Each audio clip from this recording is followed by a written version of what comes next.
How strong is the Witness? Destiny 2 The Final Shape just dropped on the 4th of June, so now it's time to make that big video I promised a long time ago on the Witness. Enjoy! In my first version of the video, I only talked about the Witness, however I felt like I left out quite a few details considering the kind of video this is. So here's what to expect from this video. First, we're going to discuss the Dread. Second, we're going to discuss the Pale Heart and the Traveler. Third, we're going to talk about the Cosmology. And then fourth, we're going to talk about the Witness. I'm going to leave timestamps in the description for what part of the video you want me to talk about. So feel free to skip ahead, as this is mostly just a massive lore dump power scale video. Let's talk about the Dread faction. The Dreads originated in the Final Shape, being able to use both Stasis and Strand.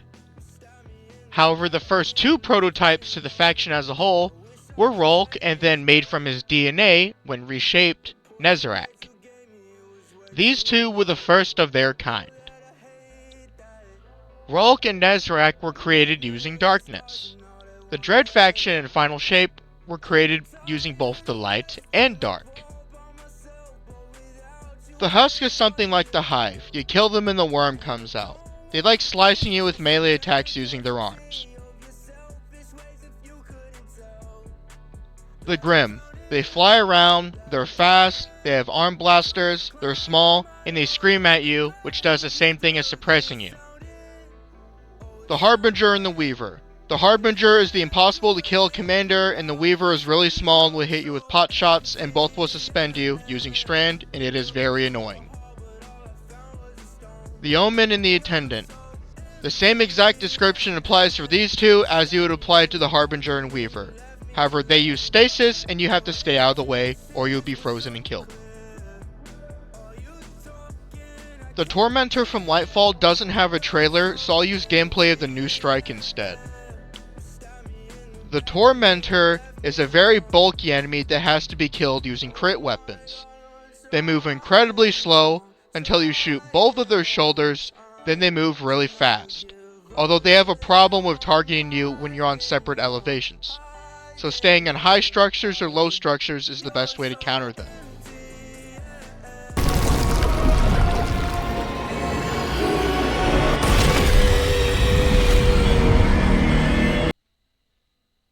The Traveler. One of the most popular characters within the Destiny community.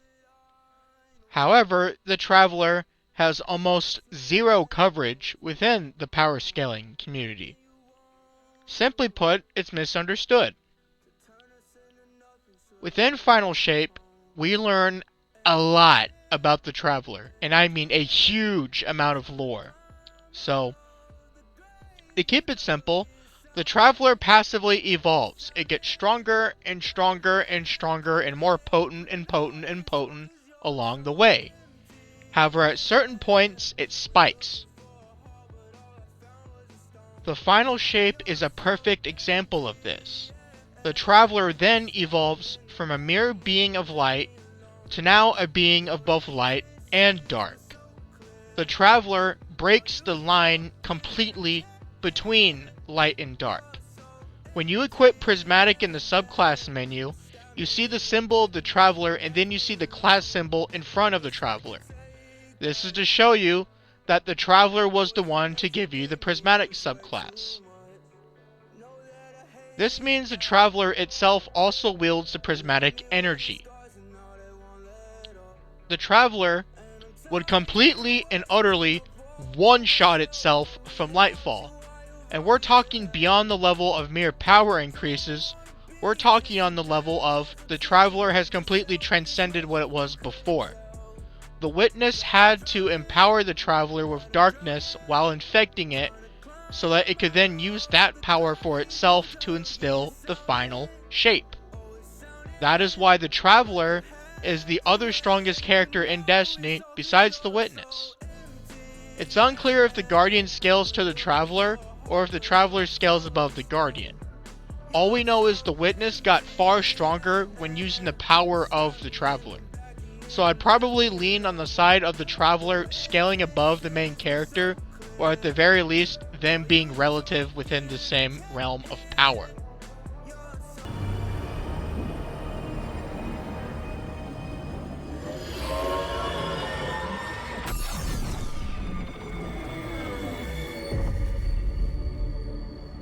You're still resisting.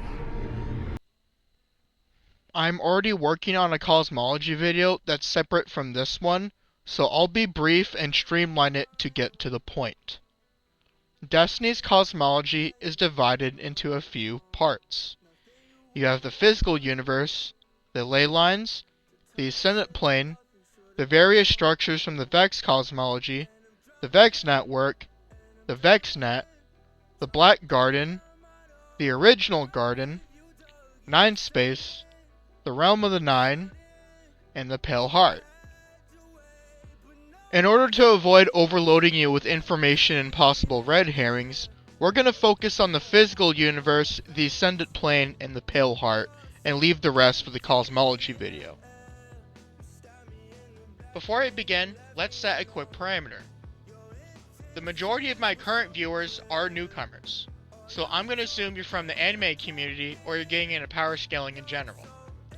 Therefore, to do a courtesy for you guys, I'm going to be very light on the jargon and not talk too much on one specific point. This will be the case for the rest of the video moving forward. Anyway, let's begin. Let's talk about the physical universe. The physical universe has multiple confirmed multiverse models. We'll begin with the census of stars. The census of stars, to keep it simple, is the consensus of stars. Let's say you go outside at 12 in the morning and you look at a star in the sky. What you see is the star in the beginning of its life cycle. It doesn't tell you if it's a supergiant star or a regular star. What you see on the screen is the life cycle of an average star or a large star and how they branch out in their own way. Without going into too much detail, the star you see in the present is actually the star of what it looked like in the past. It doesn't reflect what it looks like in the present or if it's dead. Moving on from the census of stars, we can then also talk about the many worlds principle. The many worlds principle in quantum mechanics states that there are multiple universal space-time continuums that exist and act parallel to our own. I cannot go into any more detail as I would be talking too much about the many worlds principle, and that's something for another day. After that, we're going to talk about the dimension theory. I know, very vague. But there's a theory that states that within the entire universe, on what seems to be grains of sand, rests a dimension. It could be a pocket dimension or its own universal space-time continuum. But it acts in a way that's scattered, meaning it doesn't directly connect to our own. It just, the gateway there is so small to the point you can't even call it a gateway, as it's smaller than even a grain of sand. And at that point, also unobservable. Next, let's talk about general relativity. General relativity deals with two facts. One, time and space completely depends on where you're at. Two, the speed of light always remains the same regardless on where you're observing that light. Let's take the moon as an example. Let's say you go outside at 2 in the morning and you look at the moon. There's only so far that our vision can extend to, meaning that's the limit of the time and space of the planet we're experiencing. Whoever's on the moon experiences time and space differently from how we're looking at it. Essentially, when I'm looking at you from the Earth, and it's say 2 p.m., it might not even be 2 p.m. for you on the moon, due to the fact that it has a different gravitational field and a different size.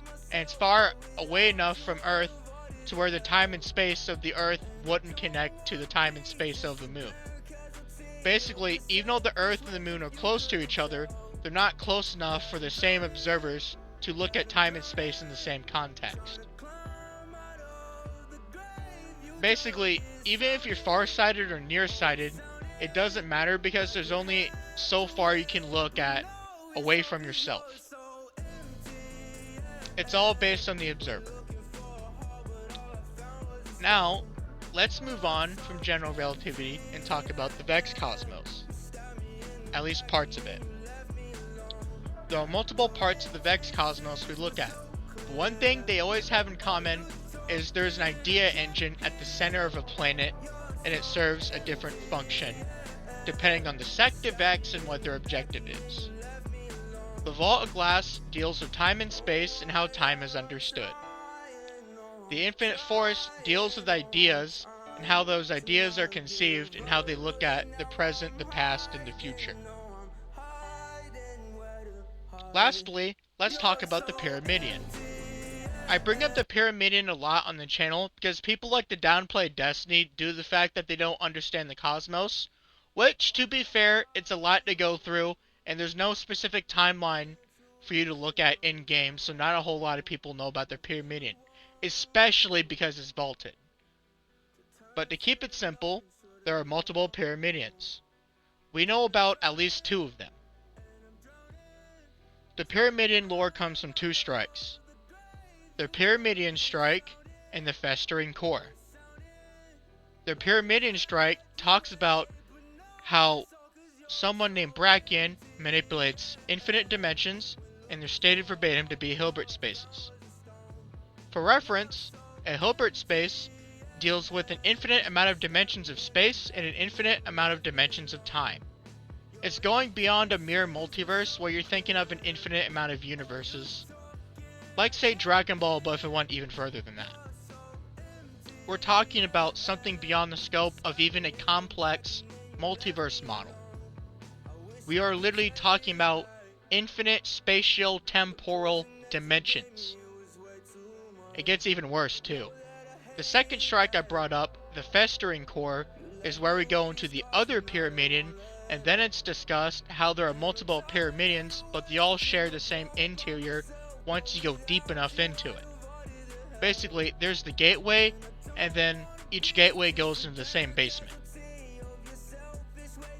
Lastly, there's a third piece of Pyramidion lore that comes from a quest in Season of Arrivals. In the Season of Arrivals lore, it's stated verbatim how the Pyramidion has innumerable dimensions. Innumerable, by the way, it can be a pronoun for infinite dimensions. And because it's already stated and proven from the earlier lore that it's infinite, we know it's saying verbatim that there's infinite dimensions. That's what it means by saying innumerable dimensions. And then also, Asher Mir, the dude who's in the middle of all this, goes to the Radiolarian Lake that we thought was Hocus Pocus before. Yeah, no, Asher Mir had the last laugh on us all. He was right all along. Let's move on to the Ascendant Plane, where the magic really begins. The Ascendant Plane is not at all what you think it is. The Ascendant Plane is not material. The Ascendant Plane is not physical. The Ascendant Plane is metaphysical, or beyond what's conventionally touchable. It's not fixed, it's in flux. It's all based on consciousness and power. You have the Sea Screams, and then you have a Throne World. The weakest throne world of all contains the concepts of space and time. And then there's a beyond infinite amount of these throne worlds that stack. Let's say you have the weakest throne world of them all, and then you have a throne world on top of it. That second throne world above the first is so far beyond it that you can even say it's an indescribable difference above the first. And then it goes on and on and on and on and on, beyond infinitely. Even the weakest throne world of all is more cosmologically complex than everything I just told you about in the section regarding the physical universe. And then you have throne worlds that are beyond what I just told you. And this isn't even talking about the gods. We're going to leave that little stutter in. Once you eventually go beyond the literal beyond infinite amount of thrones is when we hit the god tier. We're talking about Crota. We're talking about the 2 daughters of Oryx. The Court of Oryx. The Court of Xivu Arath. The Court of Savathun. The Court of Eris Morn. Each of these courts all contain beings who would slap every throne god below them who are not a god. And then above the gods completely are the four gods of all. Oryx, the Taken King, Savathun, the Witch Queen, Zivur Wrath, the General, and Eris Morn, the Hive God of Vengeance, who is the Hive God of the Last City. Each of these gods transcend everything I just said beyond a level that is even indescribable to even the gods. The gods cannot comprehend the difference in power between themselves and the four pillars. Everything I just told you is beyond nothing to the four top gods. They exist on the top of the plane. They exist beyond everything else. They are the most complex and sophisticated of individuals. They are the strongest within the entirety of the Ascendant Plane, and there is no other being that can top them except for another Hive God. You know how I just mentioned that only another Hive God could beat a Hive God? Well, beyond the four pillar gods are the five true forms of the Worm Gods. The Worm Gods are the ones who receive the tribute and praise of every other being below them, including the four pillar gods who I just told you about. You have Ir, Akka, Zol, and Yul. Each of these five worm gods all represent a pinnacle concept, such as honesty, truth, death, secrets, so on and so forth. These worm gods are the scariest beings possible within the Ascendant Plane, and because the Garden also exists, there may even be worm gods who transcend the Pillar 5 worm gods. Destiny has a lot more to offer regarding the story of the worm gods, and I would be very careful on how we discuss the worm gods moving on in the future. And finally, the Pale Heart.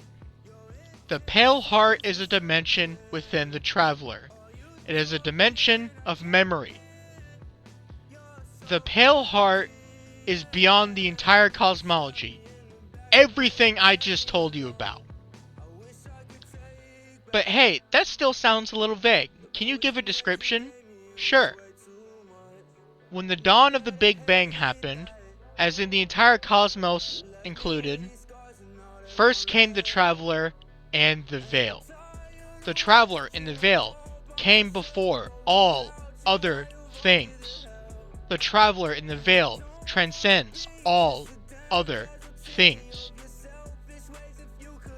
You remember how I brought up the Throne Worlds and how even the weakest of Throne Worlds contain the concepts of space and time? Well, it goes even further than that. See, there are these things called axioms. Axioms are the most fundamental of concepts. See, the weakest of Throne Worlds would be a tier called Outerversal. The Throne World on top of it would be an Outerversal difference on top of the first Throne World, called High Outerversal. But what if I told you even the weakest of Throne Worlds is High Outerversal? What? So, an axiom is more fundamental than all other things within the metaphysics of power scaling. Or basically, you think of something that is in a tier called Outerversal, which is beyond the concepts of space and time. Then you think of the tier High Outerversal. There's a hierarchy of what goes into Outerversal and High Outerversal. Axioms exist at the top. Each Throne World contains 11 axioms, and the Ascendant Plane contains 11 axioms, each of which describe the plane. And then the Throne World on top of the first is a High Outerversal difference above the first Throne World. And then it goes even further than that. Because see, there's an infinite amount of these Throne Worlds. So now we reach a tier called Extraversal. I don't like the tier Extraversal, I'm not gonna lie. I think it's weird, and I think it shouldn't be used. But for the purpose of this video, we will use the word Extraversal, because it is fairly common as a term nowadays, despite my opinion of it. That's ignoring the Hive Gods, that's ignoring the 4 Pillar Gods, and that's ignoring the 5 Worm Gods. Because see, the Ascendant Plane is merely one half of the cosmos. The physical universe is the other half of the cosmos. the Traveler and the Veil, they exist on top of both those things. The Traveler and the Veil are extraversal, and to really put the nail in the coffin, the Traveler passively becomes more powerful, and the Witness was only interested in the Pale Heart and the Traveler. The Traveler is the only thing of that particular power level the Witness is interested in, and considers all other things secondhand or not as important to the Traveler. That should really tell you how strong the Traveler is.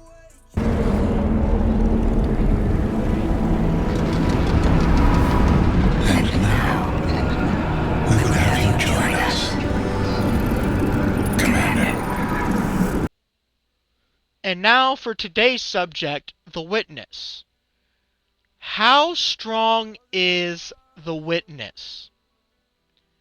Everything in the video that I've discussed up to now, to put it simple, the Ascendant Plane, the Physical Universe, the Pale Heart, the Vex Cosmos, everything I've not even mentioned in the video that is also important, is nothing to the Witness. The Witness went inside the Traveler at the ending of the Lightfall DLC. Then he created the Monolith to connect himself to the Traveler. Then he had to infect the Traveler with darkness to make it even stronger, so that the Traveler would become a being of both light and dark, rather than just being a being of light. Then the Witness manipulated the Traveler to slowly create a ritual for something called the Final Shape, which is to turn the universe into a perfect, calcified stillness. The Witness is the sole manipulator of the Traveler, and although it didn't have complete control of the Traveler, it can and will kill the Traveler at any point when it decides the Traveler is worthless. So basically, the Witness is very high into the tier extraversal.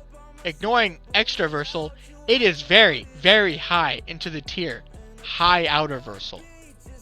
But see, it doesn't just have stats. It also has a lot of hacks.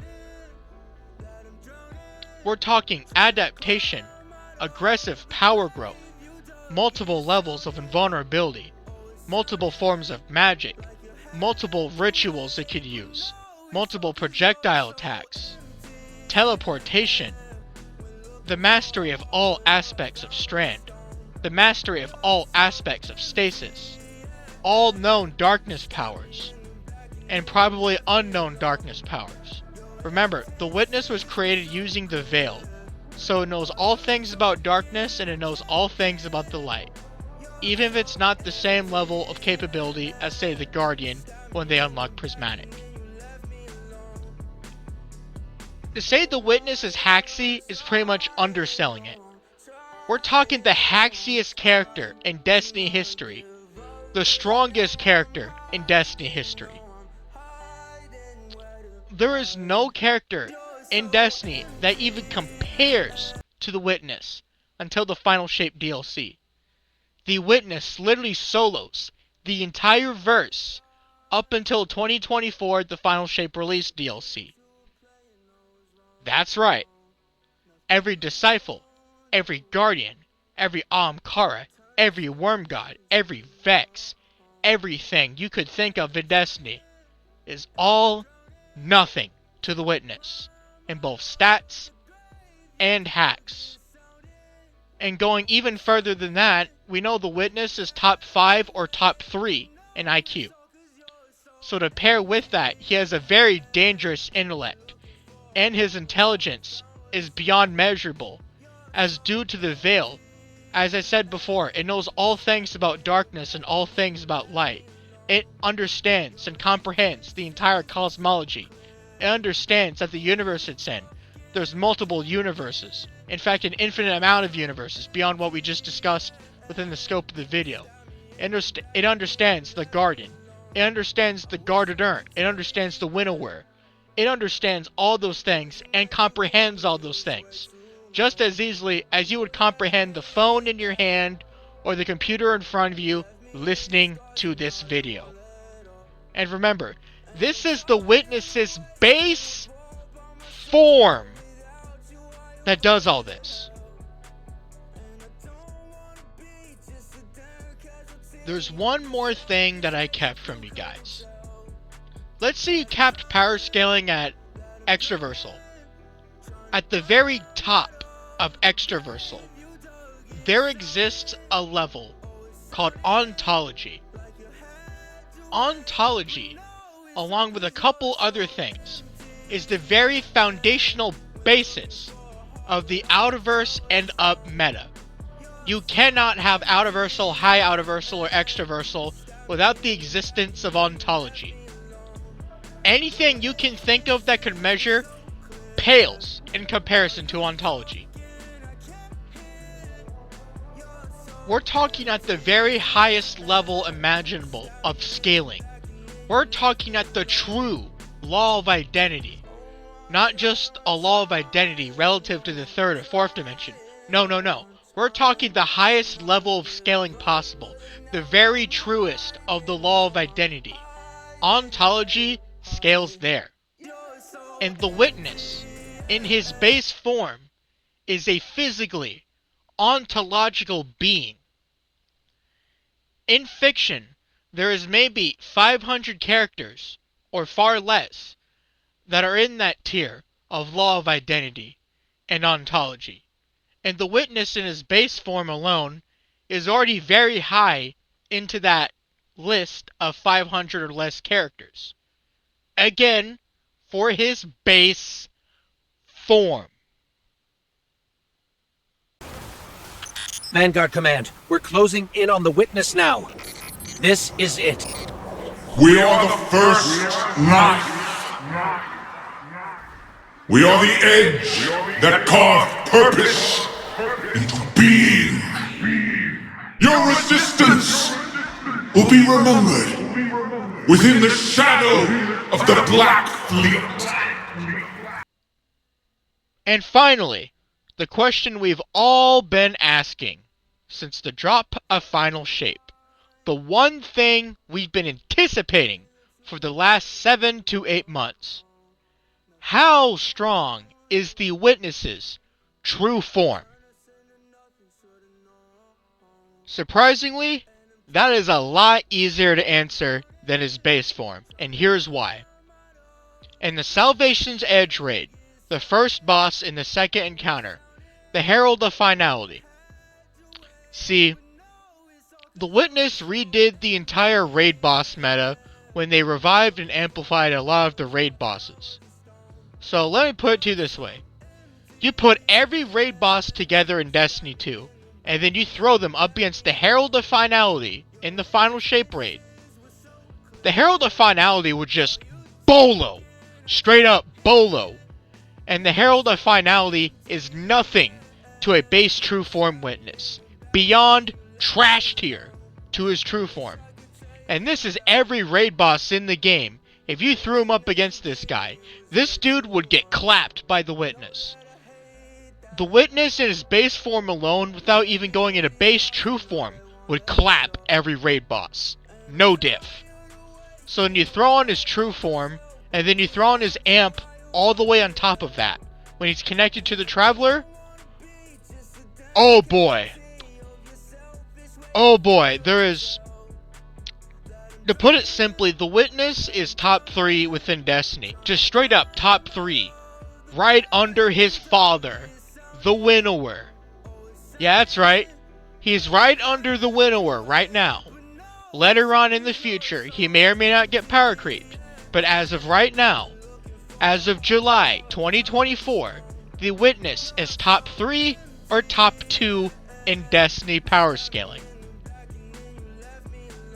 Let's have a conversation about Iconoclasm. In the Iconoclasm mission, that is the 7th mission in the campaign. I've heard some people argue we hurt the Witness in the campaign, when the truth is we hadn't hurt them at all. In the Iconoclasm mission, all we did was sever their link to the statues. While we're at it, the Witness one-shot the main character while in their suppressed state. We cut you out!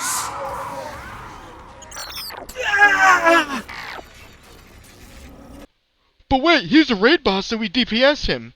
Yeah, if not for the fact that the Traveler helped you DPS the Witness, you literally have the Surging Light buff. Where do you think that comes from? Thin air? It comes from the Traveler. But wait, we DPS the Witness and Excision. Clearly he's street tier. If not for the fact that we also went into the collective consciousness, severed more statues just to make him vulnerable, then DPS'd him with the Surging Light buff. It's almost like we were amped the entire time when DPSing the Witness after weakening him to make him vulnerable. He literally one-shot the MC again. To keep it simple, the next time someone tries spinning the block on some downplay glaze, simply remind them of the Witness transcending the entire cosmos. It's been established well into Destiny's lifespan that the Guardian is a lot higher than street tier busting, so anyone saying that really doesn't know how to scale Destiny. So, there you go. That is today's video on the Witness. The video I've been waiting for the last 9 to 10 months to make. The biggest scaling video on the Witness, and the only scaling video on the Witness of this magnitude you will ever find on YouTube. If you would like some more dope power scaling, please let me know. Like, share, and subscribe. Definitely share this around. I want you to share this on Reddit. I want you to share this on Power Scaling Wiki. I want you to share this on Space Battle Forum. I want you to share this anywhere you can. And make as many down players angry as possible. Anyhow, I'm your host. My name is Nothing Important here. And I will see you later, my fellow Guardians. Bye-bye!